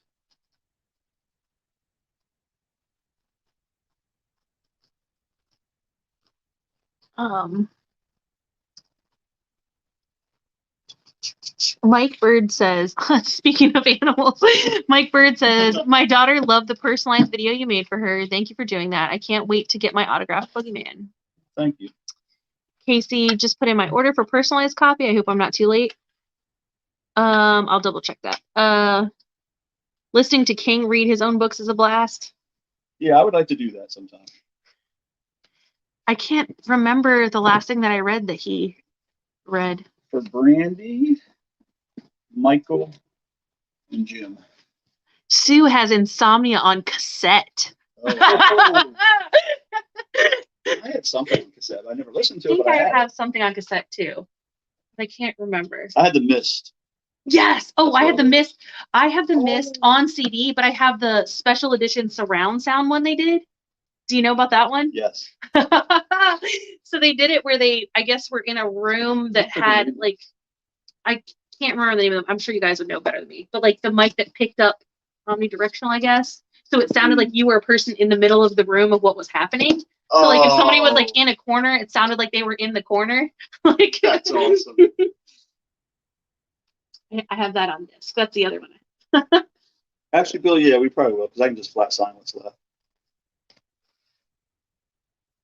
With the last, if there's anything extra, flat signed and date, because there's like 20 people that want it flat signed and dated. Please and thank you.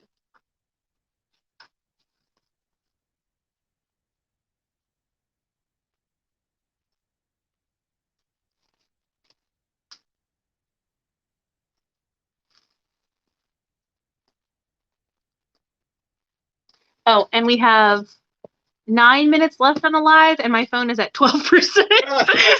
There you go. So I think we'll make it. This is for Brian. King read. Did he read some of the Dark Tower? I didn't realize that he did. I don't remember that. But you would know. No, I have a charger. I just think the timing is so perfect.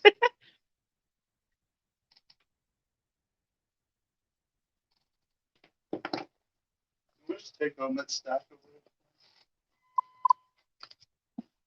that I have. You You can go sign right now. Or I'll still have. I'm gonna finish this table after we won't be live. So yeah. No, I figured. Jacqueline asks, is Halloween a big celebration for you? Any traditions? It used to be. We used to always have people over. Actually, I talk about that in the book too. It's funny. Oh. It's funny how much we do cover. Yeah, Halloween was always a big deal when the kids were younger and had everybody over to our house and good food and trick or treating and scaring kids, throwing candy corn at the cars that drove too fast in the neighborhood. That was a tradition, my friends and I.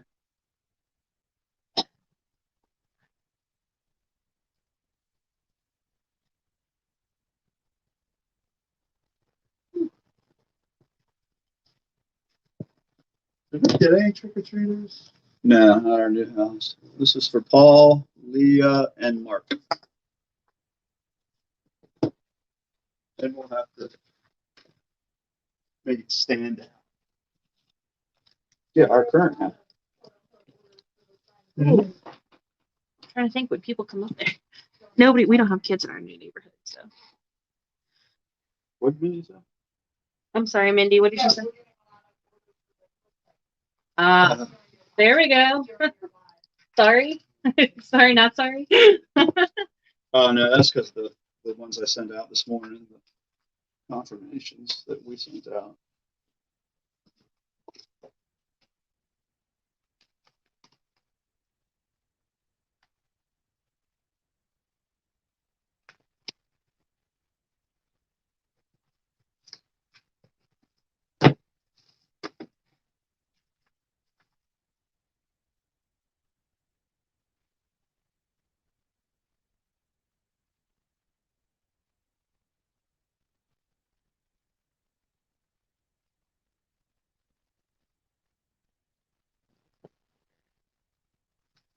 Ooh.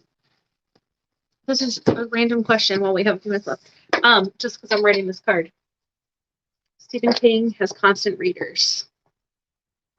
I call my team people, whatever you want to call it, just my neighbors. I just address them generally as neighbors. Right. What are you calling your fans? Dancers? No, that's not how you do that. Dancers, cemetery dancers. No. Do better than that. Let's I don't know. Let's go all in. for me, Think about- ballerinas. I just tiny dancers. say thank you. There you go. What you? I wonder if the fans call themselves something It's like. Sue's. Okay, Sue. Just gonna put that since she's here.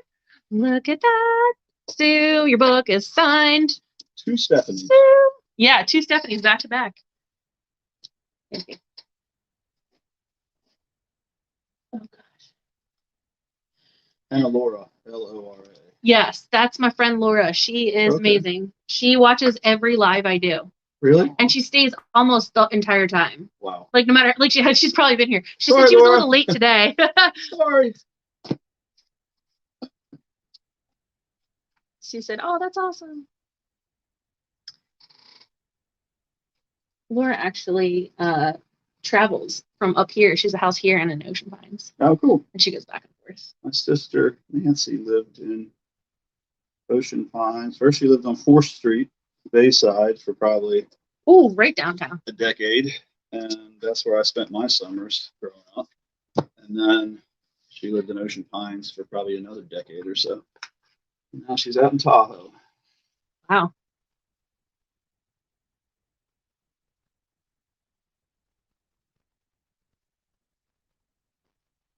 She was playing with lights. Now I gotta wait for it to catch up because I want to see. Oh, this should be fun. That's live. Oh, okay. This is live. It was on my laptop. I turned it off. Sorry. No, Yeah, it's all right. I have 12%. Sarah, Robin, Richard, and Paul. The stack keeps getting bigger. I haven't put any on there. I'm talking about the cards. Oh, I'm trying to, because you're almost done. Like, I'm trying to like finish the stack of cards so that you can be like, Oh. okay, done. Yeah, just finished. Just so you feel like you're. Well, we reached 600, so that's good. Like that was a Not good. And for anybody watching, again, this is Liz from Capricos, the background voice. I will be preparing these to ship over the next few days. I don't have my mailers in; they haven't come in yet. I have a few, but I'm going to. So they will be right in the mail first thing, probably Monday. So you should be able to get them on Tuesday. But that will take. We have over 600 plus to ship. I think I can fit 600 in my van now, and I'll be coming back. So my goal is to have them all fully shipped by September 1st. But I really appreciate your patience. I mean, if you've watched for 2 hours today.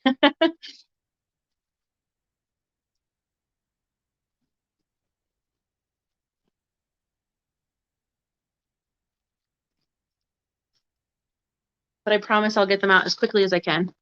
Oh, Robin says, is that mine? Maybe. This is Natalie, Mike, and Leslie.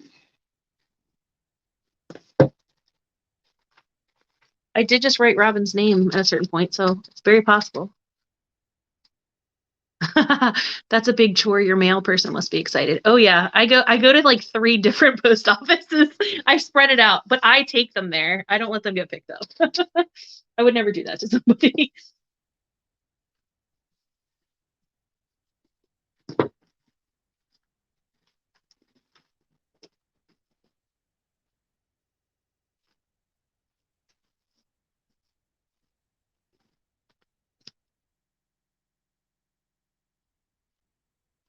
Oh no. Leslie.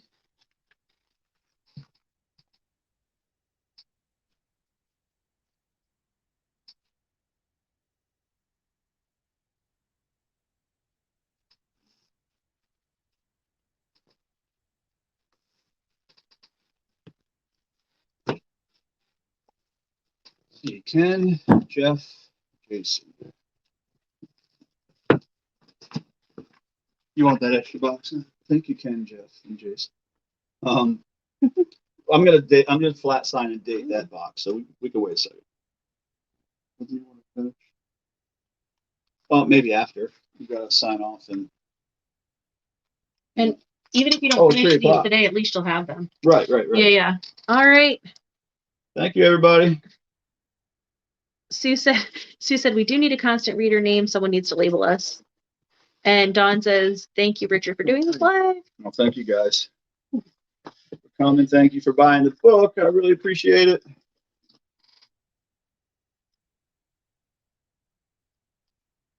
All right. Have a great day, everybody. My phone's Thank gonna you. die.